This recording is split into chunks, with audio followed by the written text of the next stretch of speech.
John McMullen, who's with us now on the Sports Bash. Hey, John, how are you? Good. Thanks for having me, guys. Absolutely, and I'm talking about Jake Metz to start things off because that was news today that the Eagles have signed the Arena League player. Do you see the scenario the way I see it, a nice local story, but thanks for playing, and then you're out of here, or do you think this guy actually has a chance to make the football team? Well, I definitely don't think he has a chance to make the football team. So the real issue is, does he have a chance to make the practice squad? So your scenario is correct. He's going to come in, play Thursday a little bit, get cut whenever the Eagles cut down to 53. But once you do that, you can bring back a 10-man practice squad. And I think they like him. He's got length. He's 6'6", so he's a long guy, and that's what you want at defensive end in this league. So if they take a look at him and think maybe he can develop into a player, there's a possibility he could land on the practice squad, but certainly, as you mentioned, there's absolutely no chance that he'll be on the 53-man roster. Now, of course, the Eagles, John, wasting no time in making their cuts. They made them on Sunday, in fact. This is our first chance, you and I, to talk, and I am curious to find out the cuts that were made on Sunday. Which one stood out the most to you or generated the most surprise for you? Well, the one that surprised me most was Mike Martin, because Doug Pederson talked a couple days before that like he was a part of the team, and even said, we understand who he is, what he is, because he hasn't been able to get on the field for the preseason games because he suffered a knee injury. And he talked about how they understand he can be on the field for 15, 20 plays a game, and it was almost a given that he was going to be on this football team. And something changed, and Doug talked about it a little bit today, in the fact that he hasn't been able to bounce back from the knee injury to their liking. So much like Aaron Grimes, who was also cut and made a strong push for the final 53, injuries did him in, and that's the reality of the game, as they're learning in Minnesota this afternoon, because they just lost their starting quarterback a couple minutes ago. Yeah, John, we'll get into that a little bit later about the Teddy Bridgewater news. I want to ask you real quick before we get into other stuff about Grimes. I read something online that said that Grimes' locker is still up. Is that true? Yeah, well, the thing there is, again, the practice squad is, and sometimes NFL teams try to do this. The Eagles, it's not very smart to do that if that's your plan, though, because obviously it gets reported. And what some teams do is they cut guys they want on the practice squad in that first cut down to 75. So other teams think, this guy must not be that much, instead of the bigger cut down to 53, where everybody's scanning the waiver wire and looking at potential players and saying, we might want to bring them into our organization. But the theory for people is that the Eagles want to bring Grimes back to be a part of the practice squad. And that's a possibility, because he really, really impressed. And they continually, not only Doug Pederson, but Jim Schwartz and Corey Unlin continually talked about him and very complimentary measures. So it wouldn't surprise me if that's their plan. But it's not what you should do. You should never leave that locker up, because people are going to notice. John, looking ahead to the next preseason game, the guy we know who is going to play is Chase Daniel. Looks to be Chase Daniel, and then McLeod Bethel Thompson is going to be the other quarterback to play on Thursday. Is that going to be a situation where this is just going to be an opportunity for guys to iron out position battles, or is there any other things we can look forward to in the game? Well, there's not much. I mean, obviously there's bubble guys. I think it's more important for them than anybody else, because they're fighting for their lives, and everyone else is just bored of the fourth preseason game. They want to get it over with so they can get to the regular season. So it's never an aesthetic affair. It's never pretty, because you're seeing a lot of guys, a lot of third-teamers who are going to be cut, as Pete mentioned, as soon as the game is over by Saturday at 4 o'clock. So that's the reality of the NFL setup right now, and the fact that there's not a lot of coaches in this league that are going to play their significant players for any period of time in that fourth preseason game. And obviously the Eagles are in that category. John, I know Isaac Seumalo has been a question mark as far as his health. What came out about him today, and is he expected to play? No, he's not going to play on Thursday. He's still dealing with the strained pec, and he hasn't been able to practice this week, Monday or Tuesday. So he's going to be held out. And that's one of the more interesting things because the Eagles were trying to get him up to speed and be the starting left guard if Lane Johnson is suspended for week 1. So there's a lot of ifs and a lot of maybes in that thought process. But now you have to add in another one, and that's the fact that Stefan Wisniewski is probably more ready to play right now than the rookie Isaac Seumalo. So if Lane Johnson is suspended, I think the starting offensive line for the Eagles against Cleveland on September 11th is going to have Alan Barber at right tackle and Wisniewski at left guard. I don't think Seumalo is going to be able to start after missing the final 2 preseason games. Is it a little surprising to you that no suspension has been levied yet in Lane Johnson's case? Well, it's a little surprising that it hasn't been the B sample hasn't gone back, because when Lane first talked about it and admitted that he did fail the test, he expected that B sample back to be back by now, and that would have kicked the suspension in. He would have been notified of that, and then you start the appeals process and you start moving forward. That evidently has not happened yet, and he has not been informed by the National Football League that he's been suspended for 10 games. So there's at least a possibility that he's going to be able to play early this season, and Doug addressed that today, and if that is the case, he will be the starting right tackle. Barber will go back to left guard, and that obviously makes the Eagles a much better team for however long he's available to them. We're talking with John McMullen, our Eagles insider, covers the Eagles for 97.3 ESPN.com, also covers the NFL for today's Pigskin. I kind of teased this earlier, John. I want to get your thoughts on this whole Teddy Bridgewater thing. I know you covered them over in Minnesota for a while, and, you know, this is one of those infamous non-contact injuries, and from what I've been reading, I mean, players were visibly upset about this. There were guys, you know, almost distraught by the injury.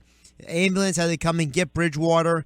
If he is going to miss even a significant amount of time but still comes back later in the season, how does this not just affect the Vikings as a team, but the landscape of the NFC?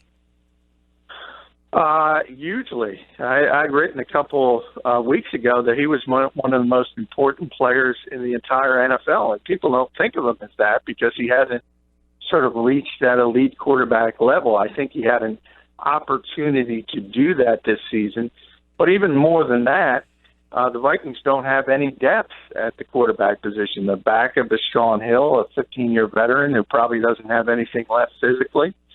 And their third stringer, who was supposed to push for the second-team job, was a kid by the name of Taylor Heineke, who put his foot through a glass door and tore a tendon in his leg. So he's not available.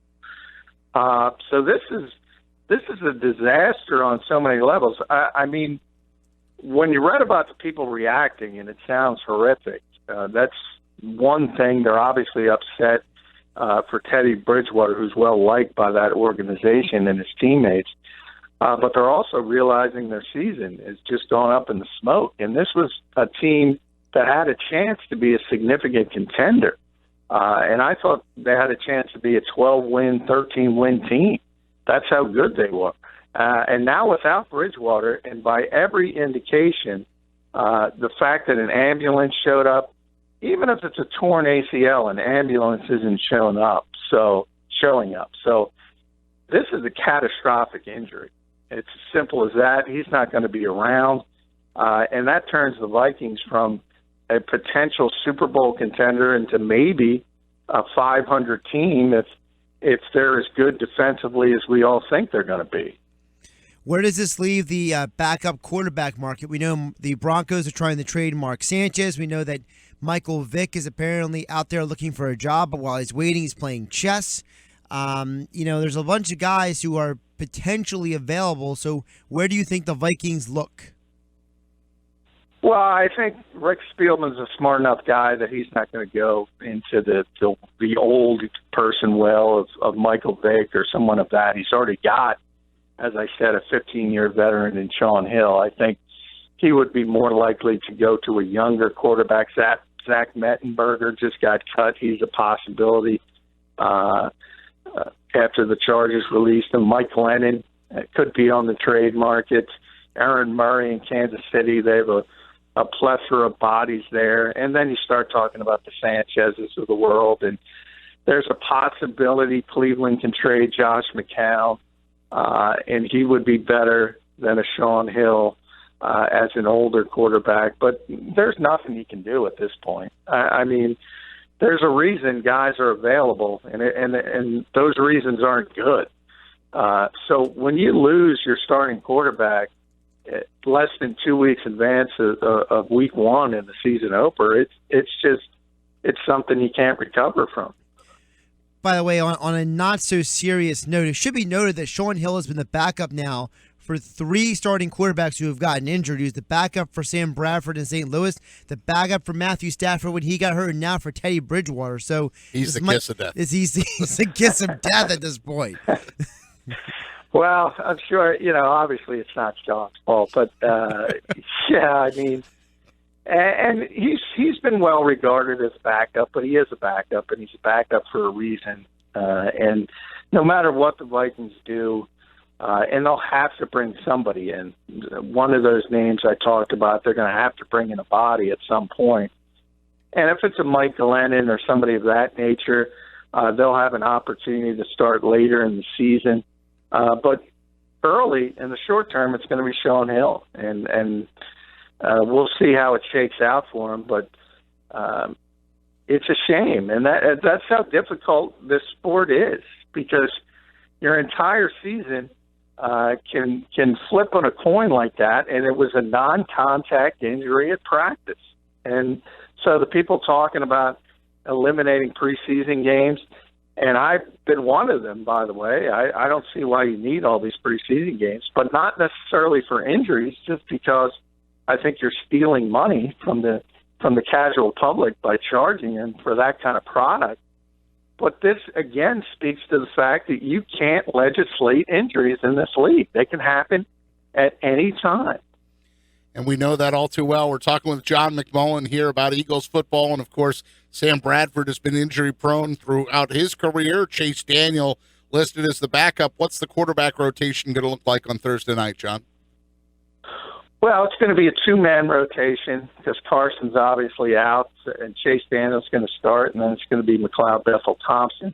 Doug said in the perfect world, Chase would play the first half, and then Thompson would play the second half. But I get a feeling after he gets in to his office today, settles in, and reads about what happened to Bridgewater, I don't even think you're going to see Chase Daniel for a half. I think maybe he plays a couple series and he pulls the plug and goes to Bethel-Thompson at that point. That's only speculation, but you want to get to week one as healthy as possible, and that doesn't only include Sam Bradford, who's obviously in the bubble wrap, and he'll get there, but it also includes your backup because they're always one play away. One of the things Josh and I have talked about off the air, a little bit on the air, is this national anthem controversy, and I guess Doug Pederson spoke about that today. Yeah, and he's gone away, and I think a lot of people have taken this tact in the fact that obviously, and Jim Schwartz had a meeting with his defensive players the day before, and Mike Tavares created a little bit of national headlines, interesting for an undrafted linebacker, by originally saying he was going to do the same thing as Kaepernick and not stand, and he backed off that stance after his agent gave him some advice. And look, people have the right to protest how they want to protest, but when you do it in a public forum and you do it while you're wearing that uniform, whether it's the San Francisco 49ers or the Philadelphia Eagles, there could be consequences. And that's just the reality of the situation. In my column, I wrote, hey, if Colin Kaepernick went to a Warriors game and decided to do that as a personal citizen, and it was picked up because of who he is, I would back him to the hilt, even though I don't agree with him. But the fact that he's doing it with the 49ers uniform on, well, then the 49ers have a right to respond. And the Eagles and Doug Pederson have been a lot like what San Francisco has done, and they've toed the line and they've supported their players while also pointing out that they don't agree with what they've done. Talking with John McMullen, covers the NFL for today's Pigskin. He's also our Eagles insider at 97.3 ESPN.com. You can follow him on Twitter at JFMcMullen. John, staying on that topic, the whole thing with the Mike Tavares thing, and it seems like there's a lot of people in the NFL who are making statements and then backing off the statement. And at some point, do you think the NFL as a whole will make a statement about this, or will they leave this to the teams to handle? Well, they should leave it to the teams to handle. They've already made a statement, and they said that basically the same thing Doug has said, the 49ers have said, and that people have the right to express their opinion. And that should be the end of it, I think, from the NFL standpoint. The fact that the players are making these statements is because people are asking them these questions. That's the only reason. And I always go back to the point where I don't understand why the public wants sports stars to talk on these types of issues, to be perfectly honest with you, because A, they're not experts in it, and B, you're giving them too much moral authority if you're basing your decision on what Colin Kaepernick believes. You got to look in your own mirror if that's the case. And it's a distraction. And it's a distraction that's gone into every locker room in the NFL, and coaches aren't happy with it. That's just the reality of the situation. Because Doug Pederson, remember, he issued a statement late last night after all this came out, and it's about Mike Tavares, for God's sakes, who might be your sixth linebacker if he makes this team. And believe me, the head coach doesn't want to be talking about Mike Tavares when he's trying to get ready for this NFL season, but unfortunately he had to. John, looking around the NFL as well as Shaun Hill of the Cowboys had an MRI on his knee. He's expected to be able to play in the opener. He's another Cowboy who has a history of injuries. So, if they get him back, what does that say about the defense? Well, it's better than it would be without him. I mean, you're right about Shaun Hill. He's had a number of injuries, and he's one of those guys you're almost always worried about, but he's also maybe the Cowboys' best defensive player when he's healthy. And that's an organization that's hurting on the defensive side of the ball. We know about the suspensions, the fact that 3 of their starting front 7 projected, at least before Rolando McClain really went off the rails. They're not going to be there for at least the first 4 weeks in the case of Randy Gregory and DeMarcus Lawrence. And I don't think McClain will ever be back for the Cowboys. But when you talk about the talent they've lost, and they weren't very good to begin with on the defensive side of the ball with those guys. So it's going to be tough for them. And that's one of the issues we kind of talked about yesterday. Even if Dak Prescott hits the ground running, even if he's as good as he looks in the preseason, which, let's be honest, that's not going to happen, the Cowboys are going to have to score a lot of points to win games. And one more note about the Cowboys. The Cowboys are getting calls about Darren McFadden. Listen, I don't mean to say this disrespectful to Darren McFadden, but the guy's been injured a lot himself. So, are teams really that desperate for running backs to go after a guy who in his career has had trouble staying healthy?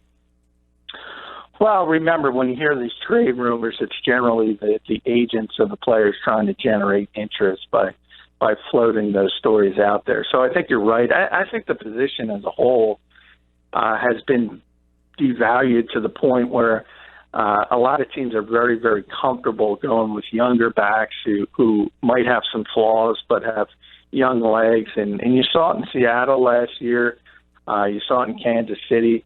when big-name running backs went down with injuries, they were able to make do, and they were still really, really good football teams. And I think that's how most teams think. And while I say that, McFadden actually had a very good year last year. Now, part of that is the fact that he got to run behind that offensive line, but he was an 1,000-yard rusher, tremendous yards per carry average, and certainly there could be a team out there that could use him, but the Cowboys wouldn't be getting a whole heck of a lot back for him at this stage. Well, John, all the football questions we ask you, what was your favorite Gene Wilder movie? That's a lighthearted. I'm going to go off the radar, and I'm going to go Silver Streak. Ah, yes, very good. It's the first Gene Wilder Richard Pryor comedy that they got together, and they did obviously a number of films together. So that is great. Young Frankenstein is tremendous. Blazing Saddles couldn't be made classic. Today, right? It could not be made today. No, and if anyone is sensitive, do not watch Blazing Saddles. But in its time, it was a very, very funny movie. And you're revealing to us that you're a big Jill Clayburgh fan. Is that what we're finally learning? Yeah, well, I thought it was interesting to have Gene Wilder in a romantic lead. It's very strange casting choice, but it was a pretty good movie, so I recommend it. Ned Beatty in that movie, Ray Walston in that movie, Scatman Carruthers in that movie. There's all kinds of good names if you haven't seen Silver Streak, and there's all kinds of good information when we talk to John McMullen each day and every day in the 4 o'clock hour to find out the latest on Eagles football. Thanks so much, buddy. Hey, thank you, guys.